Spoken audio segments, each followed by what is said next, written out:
ராமலிங்காபயம்.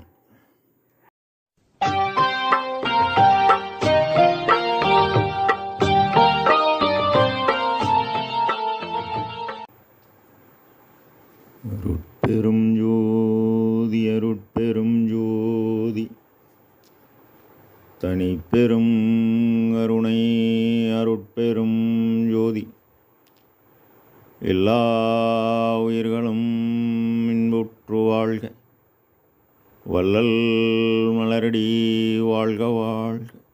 திருச்சிற்றம்பலம். அருட்பெருஞ்சுதி ஆண்டவரின் பரிபூரண அருளை அன்னவரையத்தால் பெற்ற அருட்பிரகாசம் பெருமானின் திருவடிகளை மனமொழிமையால் போற்றி பணிகின்றேன் தயவுடன். நாம் செய்த செயலின் விளைவாக இன்பதுன்ப அனுபவங்கள் யாவும் வந்து கொண்டே உள்ளது. அவ்வாறு வருகின்ற துன்பம் யாவும் பொறுத்து எல்லா உயிரும் இன்பமாக வாழ எண்ணி நாம் செயல்பட்டாலே நமக்கு ஆன்ம லாபம் கூடும். நம் பெருமான் பாமாலை ஏற்றல் என்ற தலைப்பில் 11வது பாடலில் எண்ணுகின்றேன் எண்ணும் தோறும் என் எண்ணமெல்லாம் தெத்திக்க நண்ணுகின்றது என் புகழ்வேன் நானிடத்தீர் உண்ணுகின்ற உள்ளம் அதோ நான் தான் உயன்று தவத்தால் கிடைத்த தெல்லமுதோ அம்பலவன் சீர் என இப்பாடலை பதிவு செய்கின்றார். நம் பெருமான் கருணையும் சிவமும் பொருள் என காணும் காட்சி பெறுக மற்றெல்லாம் மருள் நெறி என எனக்கு நீ அறிவித்த வண்ணமே பெற்றிருக்கின்றேன் என பதிவு செய்கின்றார். நம் பெருமான் கூறியபடி நாம் அறமிராது உழைத்து தான் தேடிய பொய்ப்பொருளை தன் குடும்ப தேவை போக மீதமுள்ள பொருளை எவ்வித ஆதாரமில்லாத ஏழைகள் பசியை நீக்க அழியக்கூடிய பொய்ப்பொருள் அழியா மெய்ப்பொருளாக மாறி புண்ணிய பலம் கூட நாம் காலம் உள்ளவரை தினசரி தடைபடாது உயிர்கருணை செய்தால்தான் இந்த அருளை பெற முடியும். எனவே நீ ஜீவகாருண்யம் செய்ய சர்க்கரை தேடி எறும்பு வருவது போல் உன்னை தேடி இறைவன் வருவார். அப்பதான் அந்த இறைவனை காண நினைவுதவும் மிக முக்கியம். இதனை கரணை ஒழுக்கத்தில் உரைநடை பக்கம் 413 மனதை சிற்சபை எனும் அறிவாக்கிருதி ஆக்கல் இதன் பூர்வத்தில் தொடக்கத்தில் மனதை புருவமத்தில் நிற்க செய்தல் என்கின்றார். இந்த உடலாலயத்தில் தலைமை பீடமான தலைவுள் ஆன்ம ஒளிக்குள் ஒளியாக இறைவன் உள்ளார்.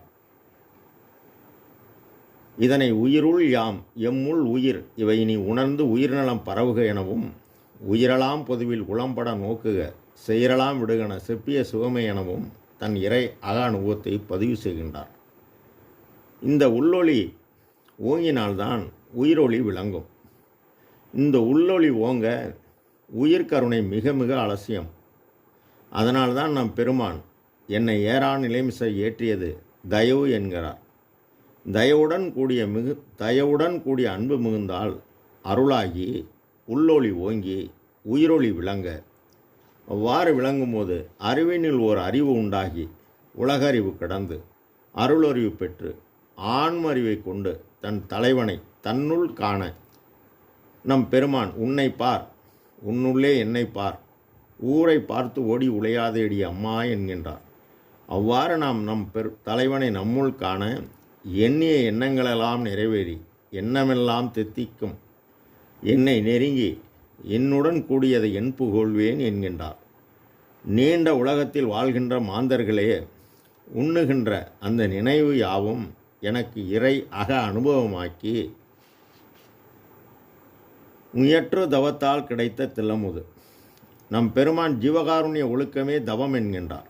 அவ்வாறு ஜீவகாருண்ய ஒழுக்கத்தினால் இயற்கை உண்மை கடவுள் அவருடைய சீரெனும் பெரும் நிதியை யாரே என்னெனும் இறங்குகின்றாருக்கு சீரே அடிக்கும் சிவம்பர சுகமே என்கின்றார்.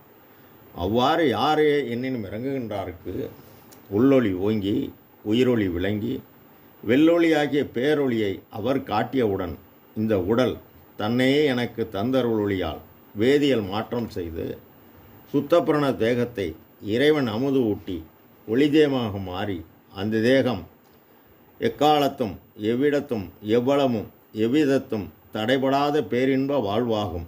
அந்நிலையை முதலில் நம் பெருமான் ஒருவரே பெற்றார். அதனால் அந்நிலையை பெற்றதால் கடவுள் நிறை அறிந்த அம்மையமாகி என்றும் உள்ளார். நாமும் பாடுபட்டால் நிச்சயமாக பலனடையலாம். ராமலிங்காபயம். திருச்சிற்றம்பலம்.